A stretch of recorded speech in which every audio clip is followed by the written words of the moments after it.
আমি একটা সংসদ চাই যে সংসদে সংসদ সদস্যরা নির্ভয়ে কথা বলবেন। আমরা সংসদ থেকে বক্তৃতা শিখতে চাই, কথা বলা শিখতে চাই, রসিকতা শিখতে চাই। এরকম একটা সংসদ আমাদের কেন দরকার? সংসদ একটা দেশের মানুষের প্রতিচ্ছবি, তাদের রাজনীতির প্রতিচ্ছবি। বিগত বছরগুলোতে তো এরকম সংসদ আমরা পাই নাই, তো সেটার পরিণতি কি হয়েছে? আমরা একের পর এক স্বৈরতন্ত্র অথবা স্বৈরতান্ত্রিক মানসিকতার সরকার পেয়েছি। এমপিরা এলাকাতে তাদের প্রভাব বা তাদের নিয়ন্ত্রণকে কোনোভাবে ক্ষুণ্ণ হতে দিতে চান না। তাহলে এই ক্ষমতার প্রদর্শন যারা করতে পারে, জনগণকে আসলে তাদেরকেই ভোট দেয়? আমাদের জনগণ একটা বড় ভ্রান্তি হচ্ছে, সে নিজে তার রিক্সায় চড়ার টাকা নাই, কিন্তু সে আশা করে তার নেতা নামবে হচ্ছে প্রাডো থেকে, তার নেতা নামবে মার্সিডিজ থেকে। জনগণ মনে করে এই শক্তি যে প্রদর্শন করতে পারে সে নেতা হবার উপযুক্ততা পেয়েছে। আমাদের নেতা নেত্রীরা আমাদের মানুষের উন্নয়নের চাইতে ব্রিজ কালভার্ট পুলের উন্নয়ন নিয়ে বেশি ভেবেছেন।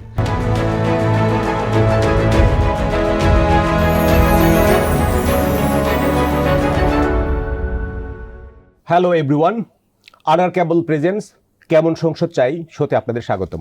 আরআর কেবল বাংলাদেশের একমাত্র ইউএল এবং ভিডি সার্টিফাইড কেবল, যা A grade LME register copper ক্যাথোডে তৈরি এবং 100% ফ্লেম রিটার্ডেন্ট সম্পন্ন। RR cable, wires without worries. আমাদের সাথে আজ অতিথি হিসেবে স্টুডিওতে উপস্থিত আছেন সবার পরিচিত মুখ, গণমাধ্যম ব্যক্তিত্ব ও রাজনৈতিক বিশ্লেষক আব্দুল নূর তুষার। আব্দুল নূর তুষার, আপনাকে আমাদের স্টুডিওতে স্বাগতম। ধন্যবাদ। আপনি কেমন আছেন? ভালো আছি, স্টুডিও দেখে মুগ্ধ। Thank you. আমাদের অনুষ্ঠানের নাম যেমন কেমন সংসদ চাই, আপনি কেমন সংসদ চান আগামী 12 ফেব্রুয়ারি নির্বাচনের মাধ্যমে যে সংসদ গঠিত হতে যাচ্ছে? আমি সংসদকে সংসদের মতো চাই। আমরা যে সংসদ পাই সেই সংসদ মূলত ব্যক্তি ইচ্ছা অথবা দলের ইচ্ছার কাছে সবসময় নতজানু ছিল। মানুষের ইচ্ছার চাইতে সেখানে ব্যক্তির ইচ্ছা প্রাধান্য পেয়েছে। এমন সব ইস্যু প্রাধান্য পেয়েছে যে ইস্যুগুলি জনগুরুত্বপূর্ণ নয়, বরং দলগুরুত্বপূর্ণ। তাই আমি একটা সংসদ চাই যে সংসদে সংসদ সদস্যরা নির্ভয়ে কথা বলবেন, তারা তাদের মতামত প্রকাশ করবেন, যে কোনো আইন প্রণয়নের আগে চুলচেরা বিচার বিশ্লেষণ হবে, যে কোনো ধরনের সিদ্ধান্তের আগে তর্ক হবে এবং সেই তর্ক অনেক প্রাণময় হবে। সেই তর্কের মধ্যে যারা কথা বলবেন তাদের কথা শুনে আমাদের ভালো লাগবে। আমরা সেরকম একটা সংসদ চাই। আমরা সংসদ থেকে বক্তৃতা শিখতে চাই, কথা বলা শিখতে চাই, রসিকতা শিখতে চাই, বন্ধুত্ব শিখতে চাই, সংসদীয় ভাষা জানতে চাই, সংসদীয় পদ্ধতি কি সেটা বুঝতে চাই। আমরা সংসদ থেকে শ্রদ্ধাশীলতা শিখতে চাই, সেটা যুক্তির প্রতি, বিরোধীদের প্রতি। আমরা একটা সংসদ চাই যে সংসদটা আসলেই সংসদ হবে, সেটা তো আমরা পাই নাই। এরকম একটা সংসদ আমাদের কেন দরকার? পৃথিবীর সাথে আমরা তো কেউ বিচ্ছিন্ন না। সংসদ একটা দেশের মানুষের প্রতিচ্ছবি, তাদের রাজনীতির প্রতিচ্ছবি, তাদের চিন্তা ভাবনার প্রতিচ্ছবি, তাদের নেতাদের প্রতিচ্ছবি। সংসদে 300 জন এবং তার সাথে আরো কিছু সদস্য থাকেন যারা সংরক্ষিত আসনে। তো এই যে যারা থাকেন তাদের কথা, তাদের মান, তাদের চিন্তা, এই সবকিছু দিয়ে তো আমরা পরিচিত হই সারা পৃথিবীর কাছে। ফলে সংসদ আমাদের এক ধরনের অ্যাম্বাসেডর। একই সাথে সংসদ আমাদের কথা বলবে। এই সংসদ যে ভাষায় কথা বলবে সেটাই তো আমাদের ভাষা। এই সংসদে ঝগড়া হলো, এই ঝগড়াটা আমাদের সাথে আমাদের ঝগড়া। তাই আমি চাই সংসদ এমন হবে যে সংসদের মধ্যে আমরা সংসদীয় পদ্ধতি শুধু শিখব না, আন্তর্জাতিক যে সম্পর্ক, সেই সম্পর্কের ক্ষেত্রে আমাদের সংসদ একটা ভূমিকা পালন করবে। কিভাবে ভূমিকা পালন করবে? এই আধুনিক জগতে আমরা কিন্তু এখন আর এমনভাবে কথা বলি না যে কথা শুধু নিজের স্বার্থে বলা হয় কিংবা যে কথা শুধু দলকে ঠিক রাখার জন্য বলা হয়। তাই আমরা চাই এমন একটা সংসদ তৈরি হবে যেটা আধুনিক সংসদ হবে এবং বাংলাদেশকে রাজনৈতিকভাবে পৃথিবীর অন্যান্য দেশের সঙ্গে সমমানে নিয়ে যেতে পারবে। যে দেশগুলিতে গণতন্ত্র আছে, যে দেশগুলিতে সহনশীলতা আছে, যে দেশগুলিতে এক ধরনের বহুত্ববাদ আছে। বহুত্ববাদ এই অর্থে যে যেখানে সকল জাতি, ধর্ম, বর্ণ নির্বিশেষে নাগরিকেরা একসঙ্গে থাকতে পারে এবং ন্যায্য অধিকার পায়। বিগত বছরগুলোতে তো এরকম সংসদ আমরা পাই নাই, তো সেটার পরিণতি কি হয়েছে? সেটা কি পরিণত হয়েছে আমরা তো দেখতে পাচ্ছি। আমরা গণতন্ত্রকে সুসংহত করতে পারি নাই। আমরা একের পর এক স্বৈরতন্ত্র অথবা স্বৈরতান্ত্রিক মানসিকতার সরকার পেয়েছি। এমনকি হয়তো সরকার যদি বা চেষ্টা করেছে গণতান্ত্রিক হতে, সরকারের মধ্যে একটা বিরাট অংশ তাদের আচরণের দিক থেকে গণতান্ত্রিক থাকে নাই। এবং আমাদের পুরো দেশে স্থানীয় সরকার বলেন, রাজনীতি বলেন, সংসদ বলেন, প্রশাসন বলেন, প্রায় সব জায়গাতে আমরা দেখেছি যে মানুষের সঙ্গে তারা নিরপেক্ষ আচরণ করে নাই। একটি বড় কারণ হচ্ছে আমরা আদর্শ গণতন্ত্র অনুশীলন করতে পারি সেটা না থাকায় মানুষের জীবন, অর্থনীতি, কর্মসংস্থান সেগুলোর উপরে কি প্রভাব পড়ে? অনেক বড় প্রভাব পড়েছে। যেমন আপনি দেখবেন যে গত 24-এর আন্দোলনের ছেলেমেয়েরা বলছিল কোটা না মেধা। একটা আধুনিক দেশ মেধাভিত্তিক সমাজ তৈরি করে, যেখানে যোগ্যতা দিয়ে নিরূপিত হয় যে আপনি কোন কাজটা করবেন। যেমন আপনি যে কাজটা পারেন আপনি সেই কাজটা করছেন। এখন এই জায়গাতে যেটা পারে না সে বসলে কি ঘটতো? অনুষ্ঠানটা হতো, কিন্তু প্রশ্ন এমন হতো যে এই অনুষ্ঠানটা হয়তো কেউ দেখতো না, অথবা আমি ঠিকমতো উত্তর দিতে পারতাম না। প্রশ্ন যেমন উত্তর তেমন। ঠিক একইভাবে আমাদের বাংলাদেশে গণতন্ত্র সুসংহত না হওয়ার কারণে স্বজনপ্রীতি বেড়েছে, দুর্নীতি বেড়েছে, পক্ষপাত বেড়েছে, অবিচার বেড়েছে, এবং একই সঙ্গে অধিকারহীনতা বেড়েছে। মানুষ কোথায় গিয়ে বিচার পাবে জানে না, কোথায় গিয়ে নিরপেক্ষ আচরণ পাবে জানে না। ঘুষ, দুর্নীতি এবং স্বজনপ্রীতির এক ধরনের প্রভাবে মানুষের আয় কমে গিয়েছে। মানুষের যতটুকু বিকশিত হবার কথা, তার যেটা হওয়ার কথা জীবনে, সেটা অনেকেই হতে পারে নাই। অনেকে দেশ ছেড়ে চলে গিয়েছে কারণ এই পরিবেশে তারা থাকতে চায় না। বহু মেধাবী দেশ ছেড়ে চলে গিয়েছে এই জন্য নয় যে বেশি আয় করতে চায়, সে চায় তার মেধার উপযোগী কাজ খুঁজে পেতে, তার মেধাকে যেন কেউ ছোট না করে, অবজ্ঞা না করে, এরকম একটা পরিবেশে থাকতে। ফলে মেধাবীরা কিন্তু অনেক সময় দেশ ছাড়ে শুধুমাত্র টাকার জন্য না, এবং সেটা আমাদের দেশে ঘটেছে। আমাদের দেশে যে মেধা পাচার কিংবা এই যে ব্রেন ড্রেইন বলে, এটা তো ব্রেন অনেককে ড্রেইন ফোর্স না, করা হয় to leave the country. Forced যারা এরা কম, কিন্তু স্বেচ্ছায় চলে যাওয়া মানুষই বেশি, এবং মানে স্বেচ্ছায় বলছি, যারা চলে গিয়েছে পরিস্থিতি এমন ভাবে তৈরি করা হয় যে সে চলে যেতে বাধ্য হয়। সেটাই তো আমাদের গণতন্ত্রহীনতার, যেটা আপনি বললেন যে গণতন্ত্র অনুশীলন না করার কারণে এই এমন একটা পরিবেশ তৈরি হয় যে পরিবেশে মেধাবীরা নিজেদেরকে নিরাপদ মনে করে না, প্রকৃত বিনিয়োগকারী নিজেকে নিরাপদ মনে করে না, দেশে বিনিয়োগ কমে যায়, কর্মসংস্থান কমে যায়। এখন আমরা যে পরিস্থিতির ভিতর দিয়ে যাচ্ছি, এখন আমরা যে পরিস্থিতিতে আছি এটা তো কোনো পরিস্থিতি মানে না। আমি বলছি যে এটারই কি আউটকাম, ম্যানিফেস্টেশন এই সংসদ না থাকায়, এতদিন দীর্ঘদিন ধরে সংসদ, কার্যকর সংসদ, যেটা আমাদের প্রত্যাশার সংসদ, সংসদ যে ভূমিকাটা পালন করবে, সেটা না থাকার ফলাফলই তো এই যে আপনি বললেন দুর্নীতি বেড়েছে, স্বজনপ্রীতি বেড়েছে, বাক স্বাধীনতাহীনতা বেড়েছে। তাহলে নতুন সংসদকে এই সব কিছু ঠিক করার নেতৃত্ব তো দিতে হবে। নিশ্চয়ই পুরো দেশকে আসলে ঢেলে সাজানোর একটা সময় এসেছে। কেননা আমরা বারবার যারাই ক্ষমতায় গিয়েছেন তারা ক্ষমতাকে অপব্যবহার করেছেন, ক্ষমতাকে ব্যবহার করে ক্ষমতা টিকিয়ে রাখার চেষ্টা করেছেন, ক্ষমতাকে ব্যবহার করে জনগণের জীবনের মানকে উন্নত করতে হয়, ক্ষমতাকে ব্যবহার করে মানুষের জন্য কাজ করতে হয়, মানুষ ক্ষমতাকে টিকিয়ে রাখে। এখানে উল্টোটা হয়েছে, এখানে ক্ষমতাকে টিকিয়ে রাখার জন্য ক্ষমতা কাজ করেছে। ক্ষমতা তো টিকে থাকার প্রয়োজন নাই, ক্ষমতা তো টিকে থাকবে মানুষ দিয়ে। মানুষ সুখী হলে, মানুষ খুশি হলে ক্ষমতা এমনিতেই মানুষের ভোট পাবে, মানুষের মধ্যে বেঁচে থাকবে। তো সেটা যেহেতু হয় নাই, সেজন্য আমাদের ক্ষমতা বারবার ক্ষতিগ্রস্ত হয়েছে, অথবা ক্ষমতা নিজেই ক্ষতিকর এলিমেন্টে পরিণত হয়েছে। 12 ফেব্রুয়ারি নির্বাচন হতে যাচ্ছে। নির্বাচনের প্রার্থীদের প্রচারণা আপনি খেয়াল করেছেন। এখানে একটা অন্যতম বৈশিষ্ট্য হলো প্রার্থী যারা হয়েছেন, এখানে অনেক নতুন মুখ আছে। তো নতুন মুখের একটা উত্থান হবে বলে আপনি ধরে নিতে পারেন নিশ্চিতভাবে। তাহলে যে সংসদ গঠিত হতে যাচ্ছে, সেই সংসদে নতুন মুখের যদি আধিক্য থাকে, তাহলে আমাদের সংসদ বর্জনের যে একটা ঐতিহাসিক সংস্কৃতি গড়ে উঠছিল, নতুন মুখগুলো কিন্তু সেই সংস্কৃতির কোনো স্পর্শ তারা পায় নাই, ফ্রেশ বলা যায়। তো তাদের মাধ্যমে ইতিবাচক কোনো সংস্কৃতি জন্ম হওয়ার কোনো সম্ভাবনা আপনি এক্সপেক্ট করেন কিনা বা দেখেন কিনা? ইতিবাচক বিষয় তো মানুষ সবসময় আশা করে, মানুষ আশাবাদী, বা মানুষ মনে করে যে আগামী দিনটা ভালো হবে।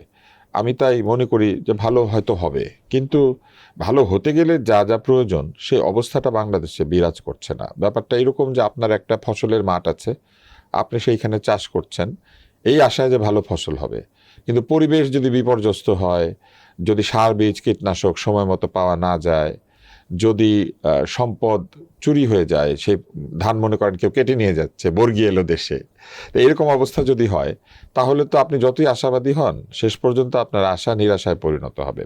নতুন মুখ আসছে, এটা আশাব্যঞ্জক, কিন্তু এই নতুন মুখের কি পলিটিক্যাল কোনো গ্রুমিং হয়েছে? এই নতুন মুখ কি রাজনীতি করে এখানে এসেছে, নাকি রাজনীতি শুরু করেই সংসদে চলে যাচ্ছে? এটা খুব জরুরি বিষয়। আমার কাছে মনে হচ্ছে যে নতুন মুখ যেভাবে উঠে আসছে, এটা ক্লাসিক্যাল বিকাশ নয় বা ক্লাসিক্যাল বিন্যাসের ধারা নয়, একটা শূন্যতার মধ্যে তারা সুযোগ পেয়েছে এবং সুযোগ পেয়ে তারা দাঁড়িয়ে গিয়েছে। ফলে এই নতুন মুখদের কাছ থেকে আমরা কি পাবো এবং পাবো না, এটা সংসদ না তৈরি হওয়া পর্যন্ত আমরা বলতে পারবো না। আর এই যে সংসদ বর্জনের ধারা বলেন অথবা সংসদের মধ্যে অসংসদীয় আচরণ বলেন, এই সব কিছুই কিন্তু হয়েছে নেতৃত্বের কারণে, নেতৃত্বের দুর্বলতা অথবা নেতৃত্বের আশকারার কারণে। নেতৃত্ব প্রশ্রয় দিয়েছে এই বিষয়গুলিকে, উস্কে দিয়েছে। আপনি আপনার বিরোধীকে অপমান করবেন, নেতা খুশি হয়। আপনি আবার এই দিকের লোককে কিছু বলবেন, নেতা খুশি হয়, হ্যাঁ ভালোই তো হয়েছে, দিয়েছ তো বেশ। নেতা তুষ্টির রাজনীতি, হ্যাঁ, এই যে নেতা তুষ্টি এবং আত্মতুষ্টির রাজনীতি এবং আত্মপকেট ভরণের যে রাজনীতি, হ্যাঁ, তো এই রাজনীতি থেকে যদি তারা বের হতে পারেন তাহলে আমরা নতুন কিছু পাবো বলে আশা করি। কিন্তু গত 1.5 বছরের বেশি সময় আমরা নতুনদের যে ধরনের কার্যক্রম দেখেছি, তাতে আমার কাছে মনে হয় না যে অতি আশাবাদী হওয়ার কোনো সুযোগ আছে। এখন নির্বাচনী প্রচারণা যে যার মতো চালাচ্ছে, আপনি ফলো করেছেন, এবং নির্বাচনী প্রচারণায় একটা বিষয়ে খুব জোরে সোরে তারা প্রতিশ্রুতি দিচ্ছেন, স্থানীয় উন্নয়ন, রাস্তাঘাট করা, ব্রিজ কালভার্ট করা। এইটাকে কেউ কেউ বলছেন যেটা আসলে সংসদ নির্বাচন নয়, এটা যেন স্থানীয় সরকার নির্বাচন হোক। আমাদের এখানে স্থানীয় সরকারের যে দায়িত্ব, সেই স্থানীয় সরকারের দায়িত্ব পুরোপুরি স্থানীয় সরকার পালন করে না। আমাদের এখানে সংসদ সদস্যরাও এক ধরনের স্থানীয় সরকারের দায়িত্বই পালন করে, অতীতে আমরা সেটা দেখেছি, এবং মানুষও এই প্রতিশ্রুতির মধ্যে এই বিষয়গুলি আশা করে। এখন ভোটাররা যা আশা করে সেটাই তো গিয়ে প্রতিশ্রুতি দেয়া হয়। এখন ধরেন সরকার প্রতিশ্রুতি দিচ্ছে যে আমরা এটা করব, এই যে আমরা এটা করব এই কাজটি যদি তারা স্থানীয় সরকারের মাধ্যমে করান, তাহলেই প্রতিশ্রুতিগুলি যে নিয়মে আপনি চাইছেন যে স্থানীয় সরকার তো এটা করবে, তাহলে এটা হয়ে যায়। মানে আরেকটা সমস্যা হচ্ছে স্থানীয় সরকারের কোনো স্থানীয় আয় নাই। অন্যান্য দেশে যেখানে স্থানীয় সরকার বেশ কার্যকর, সেখানে কিন্তু স্থানীয় সরকারের স্থানীয় আয় আছে। আপনি যদি লন্ডনে যান দেখবেন ওখানে বড়গুলিতে আলাদা মেয়র আছে, সেইখানে পার্কিং টিকিট, সেই টাকাটা ওই আলাদা আলাদা মিউনিসিপ্যালিটি কালেক্ট করতে পারে। ওই মিউনিসিপ্যালিটির নিজস্ব কিছু আয় থাকে, মিউনিসিপ্যাল ট্যাক্স থাকে, তো এরকম কিছু আয়ের উৎস থাকে। আমাদের স্থানীয় সরকারের যে অর্থ বরাদ্দ সেটার প্রায় পুরোটাই কেন্দ্র থেকে আসে, সরকার থেকে আসে, যে কারণে আমাদের স্থানীয় সরকার আসলে একটু দুর্বল থাকে। যদি স্থানীয় সরকার নিজে বাজেট করে নিজেই অর্থ সংস্থান করতে পারত, তাহলে আমার ধারণা যে আরো কার্যকর স্থানীয় সরকার আমরা পেতাম। স্থানীয় সরকার শক্তিশালী করতে যদি আমরা না পারি, তাহলে সংসদীয় গণতন্ত্রের সংসদের যে ভূমিকা আমরা এক্সপেক্ট করি সেটা সম্ভব কিনা? স্থানীয় এমপিদেরকে তো আপনার স্থানীয় উন্নয়ন কাজ থেকে তাদেরকে সরিয়ে নিতে হবে। তার কাজ তো স্থানীয় রাস্তাঘাট, ব্রিজ কালভার্ট বানানো না, তার কাজ ল মেকিং এবং ওভারসাইট ফাংশন। তার কাজ পলিসি মেকিং, ওভারসাইট করা, মানে সোজা কথা তার কাজ হচ্ছে খবরদারি করা, নজরদারি করা।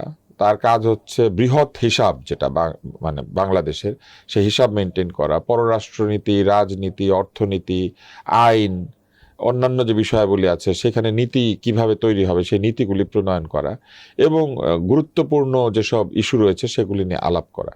তো সেইগুলি তো অবশ্যই তার প্রধান কাজ এবং সেটাই তারা করবেন। কিন্তু আপনি যেটা বলেছেন স্থানীয় সরকারকে শক্তিশালী করার জন্য প্রথমেই যেটা করা দরকার সেটা হচ্ছে স্থানীয় সরকারে যারা নির্বাচন করবেন সেখানে সব ধরনের দলীয় মনোনয়ন দেওয়া বন্ধ করে দিতে হবে। যে দাঁড়াবেন, যে জিততে পারবেন সে জিতবে। স্থানীয় সরকারের কার্যক্রমে কিন্তু এমপিদের হস্তক্ষেপের বড় একটা অভিযোগ আছে। অভিযোগ আছে, দলের সরাসরি হস্তক্ষেপ আছে। ওই এলাকার দল যারা আছে, এলাকার দল অর্থাৎ ধরেন বাঘাবাড়ি ছাত্রলীগ কিংবা বাঘাবাড়ি যুবলীগ, সেটা নেতা দাঁড়ায়, বাঘাবাড়ি ছাত্র দল, বাঘাবাড়ি যুব দল দাঁড়ায়। আরো একটা ইন্টারেস্টিং ইনফরমেশন, বাঘাবাড়ি এমনি বললাম, আরো একটা ইন্টারেস্টিং ইনফরমেশন বলি আপনাকে। 2008 সালে সংসদ নির্বাচনের মাধ্যমে যে নতুন সরকারের যাত্রা শুরু হলো, তো তখন ওই আওয়ামী লীগ প্রতিশ্রুতি ছিল তারা স্থানীয় সরকারকে শক্তিশালী করবে, উপজেলায় ইলেকশন দিবে। তখন এমপিরা জোট বাঁধলো। আপনার পার্লামেন্টে দেখেছি বিএনপি এমপি বলেন, জাতীয় পার্টি এমপি বলেন, আওয়ামী লীগের এমপি জোট বেঁধে বলল যে উপজেলা পরিষদে আমাদের একটা রোল থাকতে হবে। তখন এমপিদেরকে করা হলো উপজেলা পরিষদের উপদেষ্টা। তাহলে বাই ডিফল্ট প্রাইম মিনিস্টার যিনি হন তিনিও তো কোনো না কোনো আসনের এমপি, তাহলে তিনিও কিন্তু একটা উপজেলা পরিষদের উপদেষ্টা হিসেবে থাকছেন। প্রাইম মিনিস্টার একটা উপজেলা পরিষদের, হ্যাঁ, নিজের এলাকার উপজেলা যেগুলি সেটার উপদেষ্টা থাকছে। তাহলে ওভারসাইট ফাংশন যেটা, এটা যদি এমপিরা লোকাল আপনার ডেভেলপমেন্ট অ্যাক্টিভিটিজে নাক গলায়, তার কাজ তো এখানে ওভারসাইট করা। তাহলে এখানে কনফ্লিক্ট অফ ইন্টারেস্ট তো গ্রো করে, এখান থেকে মুক্তির উপায় কি? এমপিরা এলাকাতে তাদের প্রভাব বা তাদের নিয়ন্ত্রণকে কোনোভাবে ক্ষুণ্ণ হতে দিতে চান না। আমাদের বাংলাদেশে নাই, পুরো রাজনীতিটাই বড় ভাই ছোট ভাই ধরনের রাজনীতি। মানে আপনি আপনার এলাকা নিয়ন্ত্রণের মধ্যে থাকবেন, সবকিছু আপনাকে জিজ্ঞাসা করে করতে হবে, সবকিছু আপনার হবে এবং সব কৃতিত্ব আপনি নেবেন, কিন্তু দোষ হইলে সেটা নেবেন না। এই রাজনৈতিক সংস্কৃতি থেকে বের হয়ে আসতে হবে। এমপিরা তাদের পজিশনের কারণেই কিন্তু ওভারসাইট করতে পারেন এবং এক ধরনের জবাবদিহিতা রাখা যেতে পারে যে এমপির কাছে উপজেলা তার একটা রিপোর্ট একটা টাইমে পাঠিয়ে দিবে, উনি সেই রিপোর্ট দেখে কোনো একটা ত্রৈমাসিক সভা অথবা সামমাসিক সভায় সকলের সাথে বসে তিনি উন্নয়ন পর্যালোচনা করতে পারেন। কিন্তু টেন্ডার কে পাবে কি না না, পাবে, এইসব কাজে টেন্ডার কি পাবে এটা তো উপজেলার চেয়ারম্যানও করতে পারবে না, এটা করবে হচ্ছে প্রশাসন, এবং সেই প্রশাসন একদম নিরপেক্ষ কাজ করবে। টেন্ডার বিতরণ করা তো উপজেলা চেয়ারম্যানের কাজ না, ওনারও কাজ হচ্ছে ওই যে কাজটা হবে টেন্ডার পাওয়ার পর ওইটা তদারক করা। উনি কি টাকা আব্বুর কাছ থেকে এনে দেন? তা তো দেন না, টাকা তো দেন আমার কাছ থেকে নিয়ে, আপনার কাছ থেকে নিয়ে, করের টাকা, মানুষের আয়ের টাকা, সেই টাকা দিয়ে কালভার্ট হয়। উনি কে এটা ঠিক করার যে কে টেন্ডার করবে? টেন্ডার হবে টেন্ডারের নিয়ম অনুযায়ী, টেন্ডারের একটা ফিনান্সিয়াল প্রপোজাল থাকবে, একটা টেকনিক্যাল প্রপোজাল তাহলে থাকবে। এখন নির্বাচনে যেটা বলা হয়, যেটা হলো 5 কোটি 10 কোটি 20 কোটি টাকা একজন প্রার্থী খরচ করে, এটাকে বলা হয় এক ধরনের ইনভেস্টমেন্ট। তাহলে এই ইনভেস্টমেন্ট মানেই তো হচ্ছে রিটার্ন এক্সপেক্ট করে।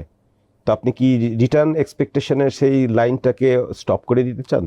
যে রিটার্নটা উনি এক্সপেক্ট করেন এটা তো দুর্নীতি রিটার্ন, এই টাকা তো কোনোভাবেই হালাল পথে ফেরত আনা সম্ভব না, এটা হারাম পথে ফেরত আসবে।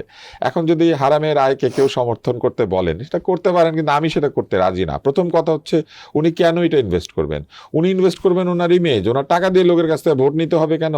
কোটি কোটি টাকা কেন খরচ করতে হবে? উনি এক কালারের পোস্টার ছাপাবেন হিসাব করে, এবং এই পোস্টার কোথায় লাগালে লোকে দেখতে পারে সেইভাবে লাগাবেন। 5,000 10,000 পোস্টার লাগিয়ে রাস্তা ময়লা করার তো কোনো প্রয়োজন নাই। উনি একটা ব্যানার বানাবেন বাজারে লাগাবেন, একটা ব্যানার বানাবেন মসজিদের সামনে লাগাবেন, একটা ব্যানার বানাবেন আবাসিক এলাকায় লাগাবেন। ওনাকে যদি লোকে নাই চিনে, ইলেকশনের আগে ওনারা এত নিজেকে চেনাতে হয় কেন ছবি দিয়ে সবাইকে? উনি তো ওই এলাকার লোক, উনি ওখানে কাজ করেন, উনি জনগণের পাশে ছিলেন অনেক বছর। ওনার যদি এখন নিজের ছবি দিয়ে, ছবির পিছনে নিজের সেন্ট্রাল নেতা নেত্রীদের ছবি পিছনে দিয়ে কে কার বংশকে প্রতিনিধিত্ব করছেন এটা বলতে হয়, তাহলে এটা উনি করবেন কেন? ওনার তো ইলেকশন করা উচিত না। আপনি তো শুধু পোস্টারের কথা বলছেন। নির্বাচনের তফসিল ঘোষণার আগেই কিন্তু আমরা দেখেছি দেশের বিভিন্ন জায়গায় কিছু প্রার্থীরা আপনার 5,000 6,000 মোটরসাইকেল বাইক নিয়ে শোডাউন পর্যন্ত করেছে। হ্যাঁ, এটা এক ধরনের শো অফ করা। হ্যাঁ, তারা তাদের ক্ষমতার প্রদর্শনী করে যে আমার এতগুলি মোটরসাইকেল, এত এত লোক আমার। তাহলে এই ক্ষমতার প্রদর্শন যারা করতে পারে, জনগণ কি আসলে তাদেরকেই ভোট দেয়? আমাদের জনগণের কিছু ভ্রান্তি আছে। আমাদের জনগণ একটা বড় ভ্রান্তি হচ্ছে সে নিজে তার রিক্সায় চড়ার টাকা নাই, কিন্তু সে আশা করে তার নেতা নামবে হচ্ছে প্রাডো থেকে, তার নেতা নামবে মার্সিডিজ থেকে। এই নেতা তাহলে কিসের নেতা যদি বিরাট একটা গাড়ির থেকে না নামে? এটা আমাদের জনগণের একটা বৃহৎ ভ্রান্তি। জনগণ মনে করে এই শক্তি যে প্রদর্শন করতে পারে সে নেতা হবার উপযুক্ততা পেয়েছে। এই শক্তি যে প্রদর্শন করতে পারে সে তো সময় দিবে না। সে যদি হালাল পথে এই গাড়ি বাড়ি কামিয়ে থাকে তাহলে তার নিজের ব্যবসা বাণিজ্য বাদ দিয়ে সে কী কারণে এখানে আসবে? এটা হারাতে আসতে পারে। সেক্ষেত্রে সে একজন দানবীর লোক হবে। ওই এলাকাতে স্কুল কলেজ মাদ্রাসা অনেক কিছু করেছেন তিনি মানুষের পাশে তার নিজের পকেটের পয়সা খরচ করেছেন, তিনি তাহলে আসবেন। তা আসলে পরে তার বড় গাড়ি থেকে নামতে হবে কেন? এটা হচ্ছে একটা।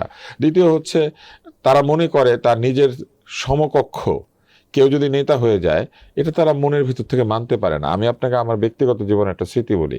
আমাদের এখানে ছাত্র সংসদ নির্বাচন হচ্ছে, তো একটা ছেলে আমার নামে নির্বাচনে যখন কথাবার্তা হচ্ছে অনেক বদনাম করলো। তো বদনাম করার পরে আমি ওকে গিয়ে জিজ্ঞেস করলাম যে তুমি এরকম বদনাম করলে তোমার গায়ের শীতের কাপড়টাও তো আমারটা তুমি খুলে নিয়ে পড়ছো এবং সেটা পরে ঘুরে বেড়াচ্ছ, তুমি আমার চৌকিতে ঘুমাও। সে বলে এই জন্যই তো, একই স্ট্যান্ডার্ডে থাকি, একই জামা নিয়ে তোমারটা আমি পরি, আর তুমি নেতা হয়ে যাবে আর আমি পরে থাকবো। এটা কত বছর আগের কথা বলছেন? এটা বহু আগের কথা, 1992-93 থেকে এখন 92 সালের কথা। আমরা 2026-এ আছি। এই মানসিকতা বদলায় নাই তো। এই মানসিকতা বদলায় না। এই মানসিকতা কি আরো বেশি ডিটোরেট করছে কিনা? এটা আরো ক্ষতিগ্রস্ত হয়েছে। এর কারণ হচ্ছে আমাদের নেতা নেত্রীরা আমাদের মানুষের উন্নয়নের চাইতে ব্রিজ কালভার্ট পুলের উন্নয়ন নিয়ে বেশি ভেবেছেন। এবং একটা দেশের মানুষ যদি প্রযুক্তিকে ব্যবহার করতে না পারে তাকে উন্নত প্রযুক্তি দিয়ে তো কোনো লাভ নাই। আপনার মনে আছে পদ্মা সেতু হলো, একজন নাটবল্টু খুললো, আরেকজন এখানে টিকটক করলো, আরেকজন ওইখানে দাঁড়িয়ে মূত্রত্যাগ করলো, আরেকজন আবার ওইখানে মোনাজাত করলো। সেজদা দিল একজন। মানে আপনি দেখেছেন তো ভিন্ন ভিন্ন কাজ হয়েছে। এটা কেন হয়েছে? এর কারণ হচ্ছে সেতুটা তৈরি হয়েছে কিন্তু আমরা সেতুর উপযুক্ত না। আমরা প্রথম দিনই দুর্ঘটনা ঘটিয়ে দিয়েছি, দ্বিতীয় দিন ঘটিয়েছি, এক সপ্তাহের মধ্যে মোটরসাইকেল চলা বন্ধ। মোটরসাইকেলওয়ালারা ঠিক করতে পারে না এই সেতুর উপর দিয়ে কত স্পিডে যাবে। গাড়ি চালানো না শিখলে সেতু বানিয়ে লাভ কি? আপনার সারা দেশে ভুয়া লাইসেন্স, সারা দেশে ব্যাটারি চালিত রিক্সা যেটার কোনো লেজিটিমেসি নাই, টেসলা, হ্যাঁ, যেটাকে টেসলা বলে সংসদে একজন মন্ত্রী বলেছিলেন যে এটা নাকি বিদ্যুৎ চালিত টেসলা। ইকোনমিস্ট স্টোরিও করছিল বাংলার টেসলা। হ্যাঁ, যাই করুক, ইকোনমিস্ট তো কত কিছু করে, বিজনেস স্ট্যান্ডার্ড আমার ধারণা এরকম করে না। হ্যাঁ, কিন্তু দেখেন একটা দেশের ড্রাইভাররা গাড়ি চালাতে জানে না, ভুয়া লাইসেন্সে সয়লাভ। একটা দেশের একটা ব্যাটারি চালিত একটা যানবাহন আছে যেটার কোনো সেফটি স্ট্যান্ডার্ড নাই এবং সেটাও লাইসেন্সবিহীন লোকজন চালিয়ে বেড়ায়। একটা যানবাহনের গতি প্রায় 40 কিলোমিটার, যেটা মোটরসাইকেলের গতির মতো, সেইটা সে লাইসেন্স ছাড়া চালাচ্ছে। আবার ওই একই ধরনের যানবাহন আপনি যদি সত্যিকারভাবে যেটা বৈজ্ঞানিকভাবে বানানো, ওইটা চালাতে গেলে লাইসেন্স লাগছে। ড্রাইভার আসলে কি কারণে লাইসেন্স লাগে? এই যে যানবাহনের গতি বেশি বলে। সাইকেলের লাইসেন্স লাগে না কেন? গতি কম তাই। এই যে আপনি লাইসেন্সের কথা বলছেন, ড্রাইভার এখন দেখেন লাইসেন্স নাই, সেতু আছে, তো ওই সেতুর উপর দুর্ঘটনা করবে না তো কি করবে? এলিভেটেড এক্সপ্রেসওয়ে আছে, যারা ইউজ করবে, ইউজারকে আমরা কোয়ালিফাইড করেছি কিনা? না, করি নাই। আপনি দেখেন নাই মেট্রো রেলে একজন ছাদে উঠেছিল? কেন উঠেছিল? কারণ ও মনে করে ট্রেনের ছাদে একবার উঠা যায়। ট্রেনের ছাদে উঠাটা একটা মজা। তাহলে মানুষের, আমি তাকে দোষ দিতে চাচ্ছি না, না, তাকে আমি দোষ দিচ্ছি না। মানুষের আপনি মানুষের পেছনে বিনিয়োগ করেননি। বিনিয়োগ না করে আমি বড় বড় দালান কোঠা বানাচ্ছি, ব্রিজ বানাচ্ছি, এলিভেটেড এক্সপ্রেসওয়ে বানাচ্ছি, এগুলো আমাদের দরকার, কিন্তু তার আগে তো দরকার মানুষের। হ্যাঁ, আমাদের মানব উন্নয়নে খরচ করা দরকার ছিল, আমাদের শিক্ষার উন্নয়ন, মানুষের আচরণের উন্নয়ন, মানুষের সভ্যতার উন্নয়ন, স্বাস্থ্যের বরাদ্দ, শিক্ষার বরাদ্দ এবং সামাজিক শিক্ষার প্রচলন করা, শারীরিক শিক্ষার প্রচলন করা, এই বিষয়গুলি বেশি দরকার ছিল। আপনি আমাকে একটা কথা বলেন, ঢাকা শহরে এত পার্ক আছে, পার্কগুলো কোথায়? পার্কগুলোকে কি করা হলো জানেন? উন্নয়নের নামে দেয়াল তৈরি করা হলো, ওয়াকে তৈরি করা হলো, তারপরে তালা মেরে দিল। এলাকায় এলাকায় কিছু লোক ওই ক্লাবের দায়িত্ব নিয়ে ফেললো এবং ওইখানে ক্লাব, সরকারি জায়গার মধ্যে অমুক ক্লাব তমুক ক্লাব তৈরি হলো। এটা একটা হলো। আরেকটা কাজ কি হলো? আরেকটা কাজ হলো এখানে শরীরচর্চার কোনো ব্যবস্থা নাই। কিন্তু আপনি যদি সাউথ কোরিয়াতে যান, আপনি যদি নর্থ কোরিয়াতেও যান, দেখবেন পার্কগুলিতে বয়স্ক লোকেরা যাতে ব্যায়াম করতে পারে এই জন্য কিছু ইনস্ট্রুমেন্ট প্রত্যেকটা পার্কের মধ্যে আছে। বয়স্করা ওখানে যায়, তাদের বয়সের কারণেই কিন্তু এই যে সন্ধিগুলি আছে, জয়েন্টগুলি, এগুলি কিন্তু স্টিফ হয়ে যেতে শুরু করে মানুষের। এটা বয়সের কারণে হয়। এইগুলিকে সচল রাখার জন্য বড় বড় চাকা আছে, তারা এইভাবে ঘুরায়। ওইখানে একটা সাইকেলের মতো আছে, ওটার উপর উঠে তারা উঠানামা করে। এই কাজটা তারা করছে এবং যে যখন এসে করছে, বয়স্করা 10 মিনিট 15 মিনিট করে চলে যাচ্ছে। আমাদের পুরো ঢাকা শহরে এই ব্যবস্থা আছে? নাই। আপনি কি করেন? আপনি সরকারি পার্কের মধ্যে ঢুকে একটা সমিতি বানান, কেউ হাসে হা হা হা হা করে, কেউ শব্দ করে হু হু করে। একজন ডাক্তার গজিয়েছে, সে যত ধরনের ভুয়া টোটকা ওষুধ বিক্রি করে এইসব দেখিয়ে দেখিয়ে, এবং সেইখানে আপনি দেখবেন যে প্রকৃত অর্থে শরীরচর্চার যে সুযোগ সেটা নাই। আমরা পার্ক বানিয়ে সেই পার্কে তালা মেরে বলি এই পার্কটার মধ্যে আমলারা ঢুকবে, এইটা রমনা পার্ক, এইখানে আমরা এখানে যাতায়াত করব কারণ আমরা মিন্টো রোডে থাকি। পৃথিবীর কোথাও এই জিনিস নাই, কারণ মানুষের তো উন্নতি হয় নাই। তাহলে এই মানুষের উন্নয়নে কোনো বিনিয়োগ নাই। সবকিছুই আমাদের শাসন ব্যবস্থার সংকটেরই বহিঃপ্রকাশ। এই টোটাল গভর্নেন্স সিস্টেম ঠিক করতে যেমন কেমন সংসদ চাই? কেমন সংসদ চাই? আমরা একটা জনবান্ধব সংসদ চাই। এই সব আমরা সংসদে সাধারণ মানুষের সুখ দুঃখ নিয়ে আলোচনা চাই। আমরা চাই আমাদের সংসদ সদস্যরা রমনা পার্কে যেতে পারি, সেটা বাধা দিলে আমার জীবন মানের উন্নতি করতে হবে। আমাদের সংসদ সদস্যরা আপনি লক্ষ্য করলে দেখবেন বাংলাদেশের বিভিন্ন এলাকা থেকে তারা নির্বাচিত হয়ে আসেন, থাকেন গুলশান, বনানীয়া, ধানমন্ডিতে। আমার এলাকাতে একজন সংসদ সদস্য ছিলেন, সারা জীবন উনি কাটিয়েছিলেন আমার এলাকায়, কিন্তু যখন উনি সংসদ সদস্য হলেন ওনার বাড়ি ধানমন্ডি চলে গেল। উনি ধানমন্ডি থাকে, মাঝে মাঝে আসে, 5 কিলোমিটার দূরত্ব। কেন? উনি আমার এলাকায় থাকলে কি হতো? আমি যে এলাকায় 50 বছর থেকেছি সেই এলাকাতে উনি থাকতে পারে নাই, কিন্তু ছোটবেলা আমার সাথে ব্যাডমিন্টন খেলেছে, মানে উনি আমার চেয়ে একটু বড় ছিলেন। তাহলে এই যে সংসদীয় গণতন্ত্রে আমরা সারা দুনিয়া সব লোক গুলশান, বনানী, ধানমন্ডিতে কেন থাকে আপনার কি মনে হয় বলেন তো? যারা অ্যাফোর্ড করতে পারে তারা থাকে। ওইটা হচ্ছে বাংলাদেশের সবচেয়ে কস্টলি এলাকা, তাই না? এই 3টা এলাকা আমরা তো তাই মনে করি। বাড়িধারা, ডিওএইচএস, বাড়িধারা, এই জায়গাগুলি বাংলাদেশের মানে উঁচু মহলের জায়গা, যাদেরকে টাকা পয়সা আছে। ওখানে বাড়ি ভাড়া বেশি, ট্যাক্স বেশি, ওখানে খেতে গেলে আপনি দেখবেন যে চায়ের দামও বেশি, কারণ বাড়ি ভাড়া বেশি। তো এইসব জায়গাতে ওনারা আসেন কেন? আপনাকে ভোট দেয় পঞ্চগড়ের লোক, আপনি এখানে থাকেন কেন? ওনাকে ভোট দেয় তেঁতুলিয়া, ওইখানে থাকবে। ওই এলাকায় থাকবে। তাহলে তো পার্লামেন্টের উনি তো দায়িত্ব। জানে না যে পঞ্চগড়ের রাস্তা কোন রাস্তাটার মধ্যে গর্ত আর কে হোঁচট খাচ্ছে আর কে পড়ে যাচ্ছে। চট্টগ্রামে ইউএসটিসি নামে একটা মেডিকেল কলেজ আছে, ফয়েজ লেকের দিকে যেতে যে রাস্তা, সেই রাস্তা একটা এইরকম বড় ড্রেন ছিল, সেখানে ছাত্র পড়ে মরে গিয়েছে, সেখানে ডাক্তার পড়ে মরে গিয়েছে, সেখানে গৃহবধূ পড়ে মরে গিয়েছে। এমপি সাহেব তো ওই রাস্তা দিয়ে হাঁটে না। আপনি এমপি হবেন যে এলাকাতে, ওই এলাকাতেই থাকবেন, মাঝে মাঝে সংসদ অধিবেশন হলে আসবেন। আপনি যদি গুলশানের বাসিন্দা হন, ওইখানকার ভোট নিলে ওইখানে থাকবেন, উনি তো থাকে না। এইদেরকে আমরা সংসদে পাঠাই।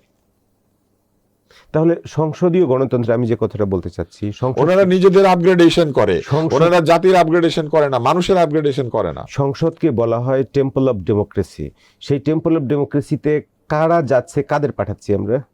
টেম্পলে কারা যায়? আমরা পয়সাওয়ালা লোকদের পাঠাচ্ছি, অথবা দলের নেতা যাদেরকে পছন্দ করেন, সেই ধামাধরা লাল্লু পাঞ্জু পাল্লু এদেরকে পাঠাচ্ছি। এর বাইরে তো আমরা লোকজনকে পাঠাচ্ছি না। আমরা তো এখানে প্রকৃত জনপ্রিয় লোক কতজন যায়? মনোনয়ন কিসের ভিত্তিতে হয়? কারা মনোনয়ন দেন? মনোনয়ন কি তৃণমূলের ভোটের ভিত্তিতে হয়? হওয়ার কথা ছিল। কথা তো অনেক কিছু ছিল, আপনি বলেন, সেই কথা তো কেউ রাখেনি। এই যে সুনীল যে এত বিখ্যাত কেন, এক লাইনই যথেষ্ট, কেউ কথা রাখেনি। কি কথা রাখেনি এটা বড় কথা না, কেউ কথা রাখেনি, কথা রাখে না। আমরা আবার একটু রাজনীতি প্রসঙ্গে ফিরে আসি।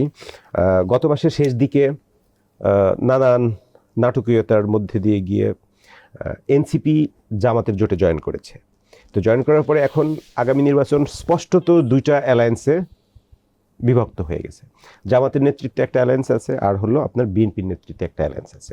তো এনসিপির যোগদান সার্বিক পরিস্থিতি মিলায়ে জামাতের যে অ্যালায়েন্সটা গড়ে উঠেছে সেটা কতটুকু শক্তি অর্জন করেছে, আর এনসিপি কতটুকু এখানে গেইন করেছে, বা কার কতটুকু লাভ ক্ষতি হয়েছে?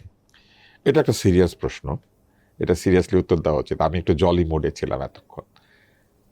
জামাত যে তার নেতৃত্বে একটা জোট গঠন করতে পেরেছে, এটাই কি আপনার মনে হয় না যে এটা একটা বিরাট অগ্রগতি? আপনি যেটা বললেন যে শক্তি অর্জন করা, জামাত একা নেতৃত্ব দিয়ে পেছনে আরো দলবলকে নিয়ে একটা জোট তৈরি করার মতো জায়গাতে পৌঁছেছে, তার মানে তাদের অবশ্যই শক্তি সঞ্চিত হয়েছে, তাদের দল বড় হয়েছে, তাদের সমর্থন বেড়েছে। নইলে তো তারা আগের মতোই বিএনপির সঙ্গে দুইটা মন্ত্রী কিংবা কয়েকটি আসনের সমঝোতা করত। যারা একসময় নিজের আসন সমঝোতা করেছে, তারা এখন আসন বিতরণ করার যোগ্যতাতে পৌঁছেছে, তার মানে নিশ্চয়ই তাদের শক্তি বেড়েছে। এনসিপির শক্তি কমেছে। এনসিপি, আমি বলি কেন আমি বলছি শক্তি কমেছে।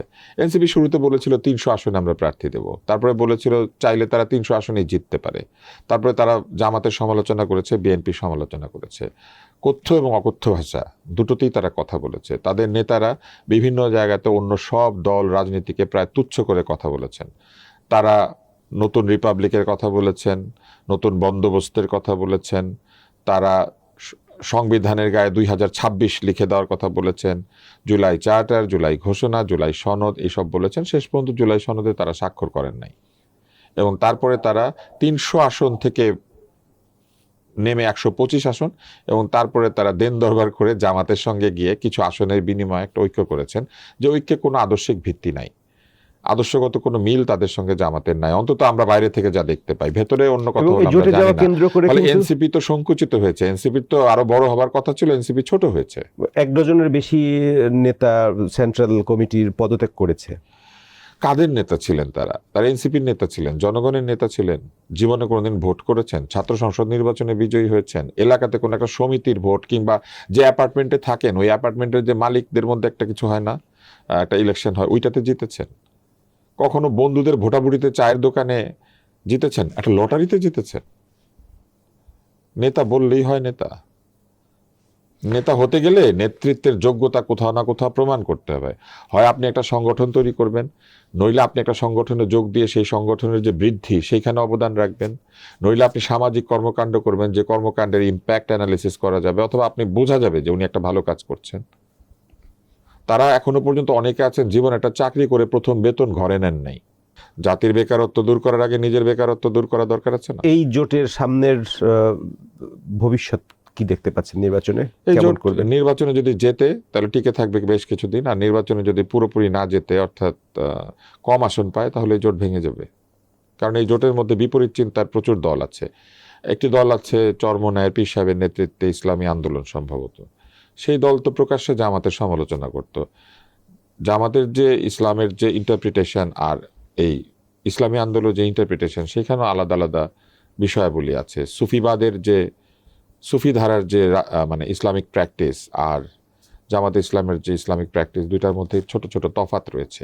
এমন নয় যে এটা ধর্মের তফাত, এটা হচ্ছে আচরণের তফাত। তো এরকম অনেক জায়গাতে আছে, তাদের কিছু পার্থক্য আছে। এই সম্প্রতি ছাত্র সংসদের যে নির্বাচনগুলো হয়েছে বিশ্ববিদ্যালয়গুলোতে, সবগুলো নির্বাচনে ছাত্র শিবিরের নেতৃত্বের প্যানেলের মানে বড় ল্যান্ডস্লাইড হয়েছে। জামাতের পক্ষ থেকে বলা হচ্ছে যেটা হলো তরুণ সমাজ আমাদের সাথে আছে, সেটারই এটা রিফ্লেকশন। বিএনপির পক্ষ থেকে বলা হচ্ছে জাতীয় নির্বাচনে এটার কোনো প্রভাব পড়বে না। আপনার কি ব্যাখ্যা? আমার ধারণা জাতীয় নির্বাচনে এটা প্রভাব পড়বে না। কেন পড়বে না? পড়বে না কারণ জাতীয় নির্বাচনে তো তরুণ সমাজের বড় একটা না না, তরুণ সমাজের একটা বিরাট অংশ ইউনিভার্সিটিতে পড়তে এসেছে, এবং সব ইউনিভার্সিটিতে নির্বাচন হয় নাই। পাবলিক ইউনিভার্সিটিতে জামাত শিবির সমর্থিত যে ছেলেমেয়েরা আছেন বা তাদের সমর্থক যারা আছেন, তারা অধিক মাত্রায় টিকতে পেরেছেন। এর একটা দীর্ঘমেয়াদের ব্যাপার রয়েছে। এরা পড়াশোনা করে, কারণ এরা মধ্যবিত্ত এবং নিম্ন মধ্যবিত্ত পরিবার থেকে ম্যাক্সিমাম আসে, এবং তারা পাবলিক ইউনিভার্সিটিতে ভর্তি হয়, প্রচুর কষ্ট করে পড়াশোনা করে, এবং একদল মেধাবী লোক। তারা সাধারণত যে বিশ্ববিদ্যালয়গুলিতে ইলেকশন হয়েছে, এগুলি সব সামনের সারির বিশ্ববিদ্যালয়। যদি সারা বাংলাদেশে আপনি বিশ্ববিদ্যালয়ের সব নির্বাচন দিয়ে দিতেন, সকল ছাত্র প্রতিষ্ঠানে নির্বাচন হতো, তাহলে দেখা যেত যে এইখানে ওই যে ঘটনাটা ঘটেছে জরিপে, ওরকমই ঘটতো। কেউ এখানে 30 ভাগ বিশ্ববিদ্যালয়ে আসন পেত, কেউ 40 ভাগ আসন পেত। সেটা তো হয় নাই।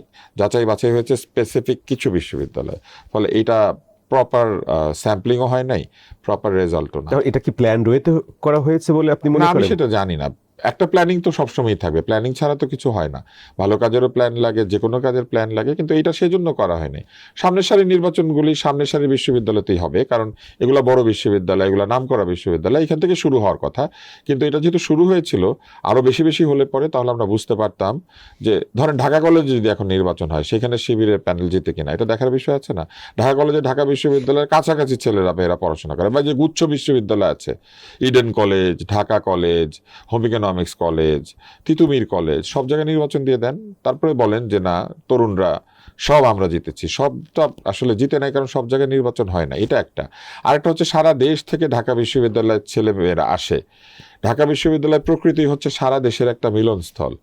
এরা যখন তাদের এলাকায় ফিরে যাবে, তখন ওই এলাকায় প্রচুর তরুণ আছে যারা বিশ্ববিদ্যালয় দূরের কথা, এইচএসসি পাশ করে কৃষিকাজ করছে, কেউ শ্রমিক হয়ে গিয়েছে, কেউ টেসলা চালাচ্ছে, আছে না এরকম অনেক লোক আছে না?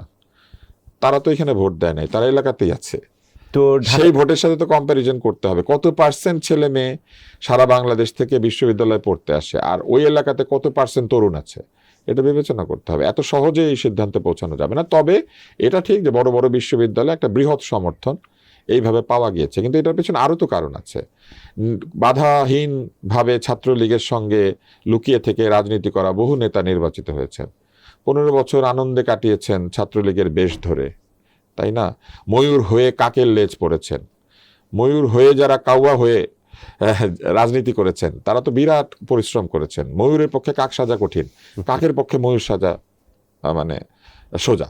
কাক কিন্তু ইজিলি ময়ূর হয়, কিন্তু ময়ূর যখন কাক হয়েছে, কাউয়ার দলে যোগ দিয়েছে, এইটা তো কি করে বলেন? এটা তো খুব কষ্ট হয়েছে তাদের। এই কষ্টের পরে তারা বেরিয়ে এসে বিভিন্ন জায়গাতে নেতৃত্ব দিচ্ছেন। আরেকটা জোট নিয়ে আমরা কথা বলতে চাই। বিএনপি নেতৃত্বাধীন যে জোট আছে, তারেক রহমান দেশে ফিরেছেন, 25শে ডিসেম্বর ফিরেছেন, 17 বছরে তার প্রবাস জীবনের সমাপ্ত করে।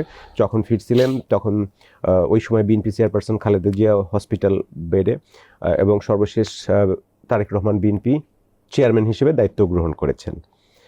তার এই দেশে ফেরায় বিএনপির নেতৃত্বাধীন যে জোট আছে বা বিএনপি আছে, তাদের কি এই নির্বাচনকে সামনে রেখে তাদের ভিতরে কোনো ধরনের আপনি কি বলবেন, এটা চাঙ্গা ভাব বা এটা খুবই সহজ প্রশ্ন না? মোরাল স্ট্রেংথ গেইন করেছে? এটা খুব এবং সহজ তারেক প্রশ্ন রহমান না। ফেরার পরেই কিন্তু জগন্নাথ বিশ্ববিদ্যালয়ে ছাত্র সংসদ ইলেকশন হয়েছে, যেখানে শিবির জিতেছে। না, এটা তো এক হচ্ছে সহজ প্রশ্ন, আর একটা হচ্ছে উনি ফিরলেই জগন্নাথ বিশ্ববিদ্যালয়ে ভর্তি হয়েছে যারা, তারা অন্য জায়গায় চলে যাবে, সেটা তো হবে না। আমি তো বারবারই বলেছি, আপনাকে একটু আগেও বললাম যে এটার পেছনে একটা ডাইনামিক্স আছে। ভর্তি হওয়া, মাদ্রাসা শিক্ষার সঙ্গে বিশ্ববিদ্যালয়ের শিক্ষার যে ক্যালিব্রেশন, সেটাকে এক করে দেওয়া, কমের জননী উপাধি নিয়ে অত্যন্ত খুশি মনে ফিরে গিয়ে জননী নির্বাসনে, এই যে ঘটনাগুলি ঘটেছে, এটার পেছনে তো ডেফিনেটলি ডাইনামিক্স আছে, তাই না? এই যে কাউয়ার দলে ময়ূর পালা, হ্যাঁ, ময়ূরের খামার তৈরি করা কাওয়াদের দলে, এটা তো হয়েছে। তাহলে এবং সেই ময়ূরেরা বের হয়ে এসেছে, এটা তো তারেক রহমান আসা যাওয়ার সাথে এটা কোনো সম্পর্ক নাই। তারেক রহমানের সামনে, নির্বাচনের সামনে এবং কি তারেক কি রহমান আসার চ্যালেঞ্জ, পরে অবশ্যই তাদের দল চাঙ্গা হবে, কি স্বাভাবিক। কি চ্যালেঞ্জ আছে এখন তার সামনে? তার সামনে প্রথম চ্যালেঞ্জ হচ্ছে দলকে নির্বাচনে বিজয়ী করে নিয়ে আসা, এটাই প্রাথমিক চ্যালেঞ্জ। তারপরে দলকে পুনর্গঠিত করা, দলের পুরনো যে চিন্তাভাবনা যদি থাকে সেই চিন্তাভাবনাকে রিভিউ করা, এবং তারপরে নতুন মানুষদেরকে, নতুন লোকদেরকে দলে সম্পৃক্ত করা, দলকে প্রকৃত অর্থে একটা জনগণের আরও ইনক্লুসিভ দলে পরিণত করা, যেটা তিনি বলেছেন। এবং তার তো পরিকল্পনা রয়েছে, সেই পরিকল্পনাকে বাস্তবায়ন করা, এগুলি হচ্ছে তার চ্যালেঞ্জ। তবে মোটা দাগে যদি বলেন, সরকারের সামনে বড় চ্যালেঞ্জ আছে সামনে। উনি যদি সরকার গঠন করেন তখন আরেক নতুন চ্যালেঞ্জ আসবে, তার মধ্যে আছে কর্মসংস্থান, বিনিয়োগ, পরিবেশ, এবং বিশ্ব রাজনীতিতে বাংলাদেশের যে অবস্থান সেটাকে যত দ্রুত সম্ভব একটা সম্মানজনক জায়গায় নিয়ে আসা। আইন শৃঙ্খলা পরিস্থিতি, আইনশৃঙ্খলা পরিস্থিতি আমার ধারণা উন্নতি হবেই, এখন যে আইন শৃঙ্খলা কারণ এর চেয়ে খারাপ আর কি হইতে পারে। এখন যে আইন শৃঙ্খলা পরিস্থিতি আছে, এই আইন শৃঙ্খলা পরিস্থিতির ভিতর দিয়ে নির্বাচনের দিকে আমরা যাচ্ছি, তো ওই নির্বাচনটা কতটা ফ্রি ফেয়ার, কতটা পিসফুল হতে পারে, একটা আশঙ্কা কিন্তু রয়ে গেছে। এটা নির্বাচনের দিন এবং তার আগের এক সপ্তাহে বোঝা যাবে, এখনো পর্যন্ত এটা বোঝা যাবে না। আর নির্বাচনের দিন আসলে মূল কথা, নির্বাচনের বিচার করতে হবে নির্বাচনের পরে। আমরা আগে থেকে বলতে পারি না নির্বাচন কেমন হবে। আমরা আশা করি যে নির্বাচন ভালোভাবে, নিরাপদ হবে এবং আইনশৃঙ্খলা পরিস্থিতি নির্বাচনের সময় যথেষ্ট ভালো থাকবে। আর যদি প্রকৃত অর্থেই দলগুলি তারা যদি নির্বাচনে মনোযোগী হয় তাহলে আইনশৃঙ্খলা পরিস্থিতির অবনতি হওয়া সম্ভব না। কারণ মারামারি কারা করবে? যারা নির্বাচন করছে তাদেরকেই করতে হবে, তাই না? তো তারা যদি গণতান্ত্রিকভাবে নির্বাচনে শান্তিপূর্ণভাবে অংশ নেয় তাহলে তো মারামারি হওয়ার সম্ভাবনা নাই। এই দুইটা জোটের বাইরে আরেকটা দল, যে দলটা গত প্রায় এক বছরের বেশি সময় ধরে নানাবিধ চাপের মুখে ছিল, তাকে নিষিদ্ধ করার দাবিও উঠেছিল, জাতীয় পার্টি। হ্যাঁ। জাতীয় পার্টি এই নির্বাচনে অংশ নিয়েছে, 200-র বেশি, 245 বা কতগুলো আসনে তারা প্রার্থী দিয়েছে। তাদের এই নির্বাচনে এন্ট্রিটার রাজনৈতিক কোনো সিগনিফিকেন্স আছে কিনা? আছে। একটা হচ্ছে জাতীয় পার্টি তার এই প্রতিকূলতাকে জয় করতে পেরেছে। জাতীয় পার্টি স্থগিত বা নিষিদ্ধ করার যে দাবি ছিল সেটা তারা মোকাবেলা করতে পেরেছে। তারপরে তারা অন্তত 245টা আসনে প্রার্থী দিয়ে প্রমাণ করেছে তারা এনসিপির চাইতে সংগঠিত। তাদের প্রার্থী আছে অন্তত 300 আসনের কথা বলে তারা তো 30টা আসনের জন্য গিয়ে কারোর সাথে দেন দরবার করে নাই। ফলে তারা এক ধরনের যোগ্যতা প্রমাণ করেছে। তবে তারা কতটুকু পাশ করবে এটা বলা কঠিন। তাদের প্রার্থী তালিকার দিকে তাকালে বোঝা যাবে। আর যদি এই যে চলে যাওয়া আওয়ামী লীগ জাতীয় পার্টিকে ভোট দেওয়ার সিদ্ধান্ত নেয় বা জাতীয় পার্টির কোনো কোনো জায়গাতে তাদেরকে জিতিয়ে আনার সিদ্ধান্ত নেয়, তাহলে হয়তো কোনো কোনো জায়গাতে জাতীয় পার্টি প্রতিদ্বন্দ্বিতা তৈরি করবে। নইলে জাতীয় পার্টি যেমন একটা আঞ্চলিক দল ছিল, ওই আঞ্চলিক দলেই থাকবে। আঞ্চলিক দল হিসেবেও যদি তারা কিছু আসনে জয়লাভ করে তাহলে তো সেটা বিএনপি বা জামাতের যে এক্সপেক্টেড সিটগুলো ছিল সেই জায়গায় তো তারা একটা ইম্প্যাক্ট ফেলতে পারবে কিনা?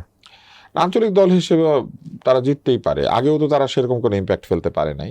আগে যেমন ফেলেছে সেরকমই ফেলবে, কারণ আঞ্চলিক দল হিসেবে তারা তো খুব সিগনিফিকেন্ট সিট যে পায় তা তো না। আওয়ামী লীগের, আপনি বলছিলেন আওয়ামী লীগের ভোটগুলো আসলে কার বাক্সে যেতে পারে? এটা বলা খুব কঠিন। আমার ধারণা এটা এলাকাতে এলাকাতে আওয়ামী লীগের ভোটাররা সিদ্ধান্ত নেবেন। আওয়ামী লীগের ভোটাররা মূলত যেটা বিবেচনায় নেবেন সেটা হচ্ছে সরাসরি আওয়ামী লীগের সাথে শত্রুতা কার ছিল, এটা একটা তাদের বিবেচনায় থাকবে। আরেকটা থাকবে হচ্ছে যে ওই এলাকাতে কাকে ভোট দিলে তারা নিরাপদে থাকতে পারবেন, ভুয়া মামলা কিংবা কোনো ধরনের নির্যাতন এগুলো থেকে তারা বাঁচতে পারবেন। আমার ধারণা যে এইভাবেই ভোটাররা সিদ্ধান্ত নেবেন। আমার ধারণা একটা বিরাট সংখ্যক ভোটার ভোট দিবেন না, কারণ তারা আওয়ামী লীগের আমলেও ভোট দিত না। তারা এত বিরক্ত ছিল আওয়ামী লীগের উপরও যে ভোট দিত না, জানতো।